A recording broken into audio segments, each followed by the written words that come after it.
మోదీ మాట్లాడుతున్నారు. ఇప్పుడు లైవ్ చూద్దాం. हर किसी तक साफ पानी पहुंचाने के मिशन पर काम किया।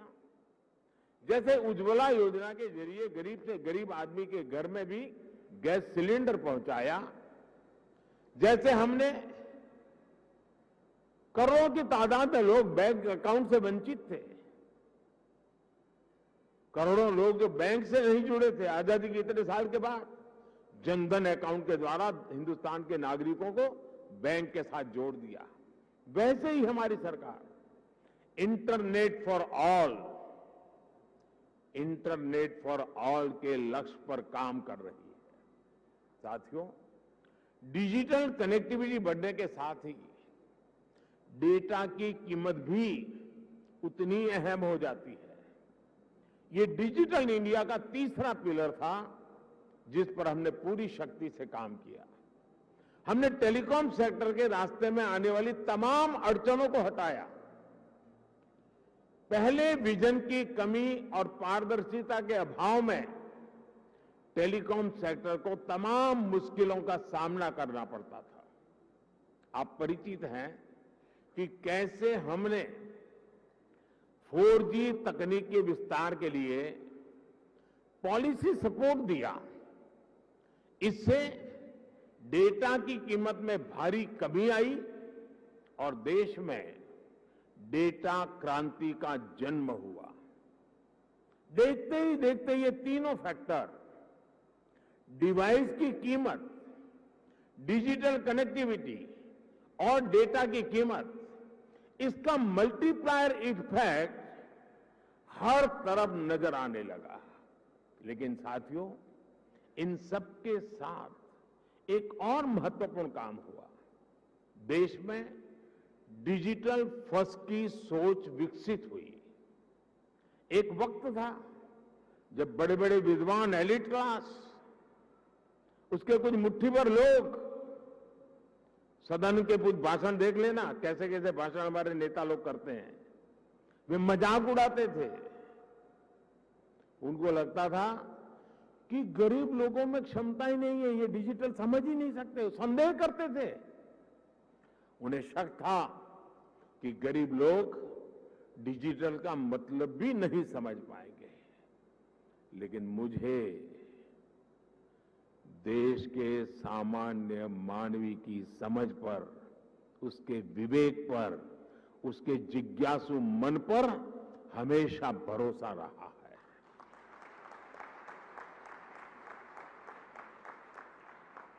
मैंने देखा है कि भारत का गरीब से गरीब व्यक्ति भी नई तकनीकों को अपनाने में आगे रहता है। और मैं एक छोटा अनुभव बताता हूं। शायद ये 2007-8 का कालखंड होगा या 9-10 का, मुझे याद नहीं है। मैं गुजरात में मुख्यमंत्री रहा, लेकिन एक क्षेत्र ऐसा था जहां मैं कभी गया नहीं था और बहुत ही ट्राइबल इलाके में, बहुत ही पिछड़ा। मैं, हमारे सरकार के अधिकारियों ने मुझे एक बार वहां कार्यक्रम करना ही करना है, मुझे जाना है। तो वो इलाका ऐसा था, कोई बड़ा प्रोजेक्ट की संभावना नहीं थी, फॉरेस्ट लैंड थी, कोई संभावना हो रही थी। तो आखिर में एक चिलिंग सेंटर, दूध का चिलिंग सेंटर, वो भी 25 लाख रुपए का। मैंने कहा भले वो 25 लाख का होगा, 25,000 का होगा, मैं खुद उद्घाटन करूंगा। अब लोगों को लगता है ना, चीफ मिनिस्टर को इससे नीचे तो करना नहीं चाहिए, लेकिन मुझे ऐसा कुछ होता नहीं है। तो मैं उस गांव में गया। अच्छा, वहां में पब्लिक मीटिंग करने के लिए भी जगह नहीं थी, तो वहां से 4 किलोमीटर दूर एक स्कूल का छोटा सा मैदान था, वहां पब्लिक मीटिंग ऑर्गेनाइज की। लेकिन जब वो चिलिंग सेंटर पे गया मैं, तो आदिवासी माताएं बहनें दूध भरने के लिए कतार में खड़ी थी। तो दूध का अपना बर्तन नीचे रख करके जब हम लोग गए और उसकी उद्घाटन की विधि कर रहे थे, तो मोबाइल से फोटो ले रही थी।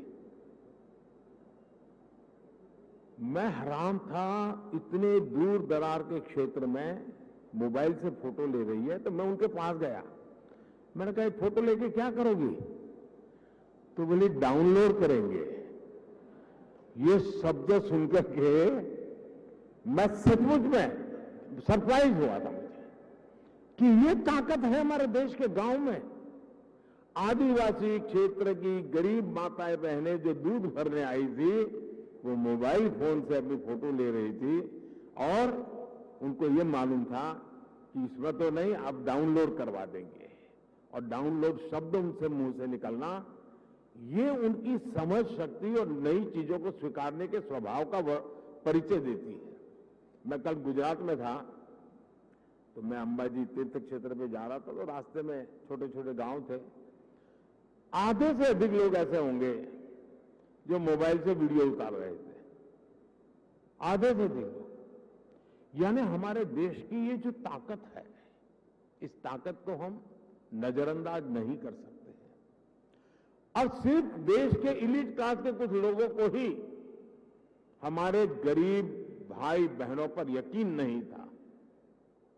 आखिरकार हम डिजिटल फर्स्ट के अप्रोच के साथ आगे बढ़ने में कामयाब हुए। सरकार ने खुद आगे बढ़कर डिजिटल पेमेंट्स का रास्ता आसान बनाया। सरकार ने खुद ऐप के जरिए सिटीजन सेंट्रिक डिलीवरी सर्विस को बढ़ावा दिया। बात चाहे किसानों की हो या छोटे दुकानदारों की, हमने उन्हें ऐप के जरिए रोज की जरूरतें पूरी करने का रास्ता दिया। इसका नतीजा आज आप देख सकते हैं। आज टेक्नोलॉजी सही मायने में डेमोक्रेटिक हो गई है, लोकतांत्रिक हो गई है। आपने भी देखा है कि डिजिटल फर्स्ट की हमारी अप्रोच ने कोरोना वैश्विक महामारी के इस दौर में देश के लोगों की कितनी मदद की। दुनिया के बड़े बड़े विकसित देश जब अपने नागरिकों की मदद करने में संघर्ष कर रहे थे, खजाने में रुपये पड़े थे, डॉलर थे, पाउंड थे, सब था, यूरो था, लेकिन और देने का तय भी किया था, लेकिन पहुंचाने का रास्ता नहीं था। भारत एक क्लिक पर हजारों करोड़ रुपए मेरे देश के नागरिकों के खाते में ट्रांसफर कर रहा है। ये डिजिटल इंडिया की ही ताकत थी कि जब दुनिया थमी हुई थी, तो भी हमारे बच्चे ऑनलाइन क्लासेस ले रहे थे, पढ़ाई कर रहे थे। अस्पतालों के सामने असाधारण चुनौती थी, लेकिन डॉक्टर्स अपने मरीजों का इलाज टेलीमेडिसिन के जरिए भी कर रहे थे। ऑफिसेज बंद थे, लेकिन वर्क फ्रॉम होम चल रहा था। आज हमारे छोटे व्यापारी हो, छोटे उद्यमी हो, लोकल कलाकार हो, कारीगर हो, डिजिटल इंडिया ने सबको मंच दिया है, बाजार दिया है। आज आप किसी लोकल मार्केट में, आप सब्जी मंडी में जाकर देखिए, रेहड़ी पटरी वाला छोटा दुकानदार भी आपसे कहेगा कैश नहीं है, यूपीआई कर दीजिए। मैंने तो बीच में एक वीडियो देखा, कोई भिक्षुक भी डिजिटली पेमेंट लेता है। ट्रांसपेरेंसी देखिए। ये बदलाव बताता है कि जब सुविधा सुलभ होती है तो सोच किस तरह सशक्त हो जाती है। साथियों, आज टेलीकॉम सेक्टर में जो क्रांति देश देख रहा है, वो इस बात का सबूत है कि अगर सरकार सही नीयत से काम करे तो नागरिकों की नीयत बदलने में देर नहीं लगती है। 2G की नीयत और 5G की नीयत में यही फर्क है।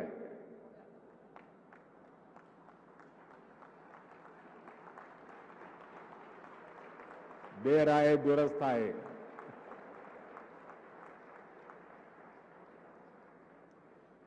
भारत आज दुनिया के उन देशों में है जहां डेटा इतना सस्ता है। पहले 1 GB डेटा की कीमत जहां 300 रुपये के करीब होती थी, वहीं आज 1 GB डेटा का खर्च केवल 10 रुपये तक आ गया है। आज भारत में महीने भर में एक व्यक्ति मोबाइल पर करीब करीब एवरेज 14 GB डेटा इस्तेमाल कर रहा है। 2014 में इस 14 GB डेटा की कीमत होती थी करीब करीब 4,200 रुपये प्रति महीना, 4,200 रुपया। आज इतना ही डेटा 125 रुपये या ज्यादा से ज्यादा 150 रुपये, 125 या 150 रुपये में मिल जाता है। यानी आज गरीब के, मध्यम वर्ग के मोबाइल डेटा के करीब करीब 4,000 रुपये हर महीने बच रहा है उसके जेब में।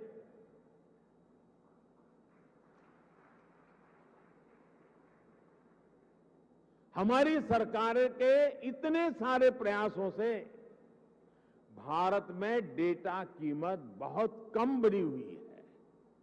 ये बात अलग है, 4,000 रुपया बचना कोई छोटी बात नहीं है हर महीना। लेकिन जब मैं बता रहा हूं तब आपको ध्यान में आया, क्योंकि हमने इसका हो हल्ला नहीं किया, विज्ञापन नहीं दिए, झूठे झूठे बड़े गपगोले नहीं चलाए। हमने फोकस किया कि देश के लोगों की सहूलियत बढ़े, ईज ऑफ लिविंग बढ़े। साथियों, अक्सर ये कहा जाता है कि भारत पहली 3 औद्योगिक क्रांतियों का लाभ नहीं उठा पाया, लेकिन मेरा विश्वास है कि भारत न सिर्फ चौथी औद्योगिक क्रांति का पूरा लाभ उठाएगा, बल्कि उसका नेतृत्व भी करेगा। और विद्वान लोग तो कहने लगे हैं कि ये भारत का दशक नहीं, ये भारत की शताब्दी है। ये डेकेड नहीं, सेंचुरी है। भारत ने किस तरह 4G आने के बाद टेक्नोलॉजी की दुनिया में ऊंचाई छलांग लगाई है, इसके हम सभी साक्षी हैं। भारत के नागरिकों को जब टेक्नोलॉजी के समान अवसर मिल जाते हैं, तो दुनिया में उन्हें कोई पछाड़ नहीं सकता। इसलिए आज जब भारत में 5G का लॉन्च हो रहा है, तो मैं बहुत विश्वास से भरा हुआ हूं दोस्तों। मैं दूर का देख पा रहा हूं, और जो सपने हमारे दिल दिमाग में चल रहे हैं, उसको अपनी आंखों के सामने हम साकार होते देखेंगे। हमारे बाद वाली पीढ़ी देखेगी, ऐसा काम होने वाला नहीं है, हम भी हमारे आंखों के सामने देखने वाले हैं। ये एक सुखद संयोग है कि कुछ सप्ताह पहले ही भारत विश्व की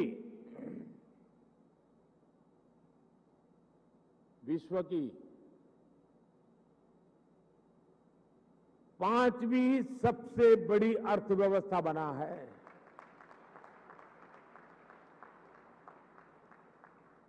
और इसलिए ये अवसर है हमारे युवाओं के लिए, जो 5G टेक्नोलॉजी की मदद से दुनिया भर का ध्यान खींचने वाले इनोवेशंस कर सकते हैं। ये अवसर है हमारे एंटरप्रेन्योर्स के लिए, जो 5G टेक्नोलॉजी का इस्तेमाल करते हुए अपना विस्तार कर सकते हैं। ये अवसर है भारत के सामान्य मानवी के लिए, जो इस टेक्नोलॉजी का इस्तेमाल करते हुए अपनी स्किल्स को सुधार सकता है, अपस्किल्स कर सकता है, रीस्किल्स कर सकता है, अपने आइडियाज को सच्चाई में बदल सकता है। साथियों, आज का ये ऐतिहासिक अवसर एक राष्ट्र के तौर पर, भारत के एक नागरिक के तौर पर हमारे लिए नई प्रेरणा लेकर आया है। क्यों ना हम इस 5G टेक्नोलॉजी का उपयोग करके भारत के विकास को अभूतपूर्व गति दें।